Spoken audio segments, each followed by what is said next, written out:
The main suspect in the murder of a teacher in Mandeville, Manchester last year was taken into custody when the case was called up in the Manchester Circuit Court. Bishop Gibson's high school teacher, Carolyn Davis Campbell, was shot and killed in 2019 and her husband charged. He was later granted bail, but the court has now changed that. Gregory Campbell was charged with the murder of his wife, Carolyn Davis Campbell, who was a teacher at the Bishop Gibson High School in Manchester. Mrs. Campbell was fatally shot at her home in Melrose Mews during a home invasion. Mr. Campbell was charged after being questioned by the police. He was, however, released on $1 million bail.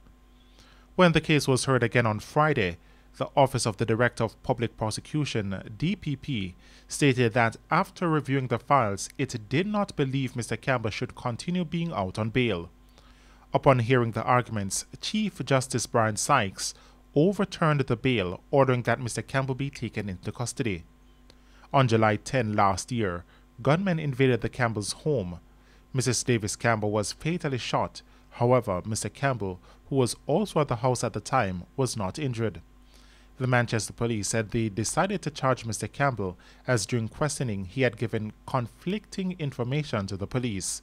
The case is to be called up again on January 15, 2021.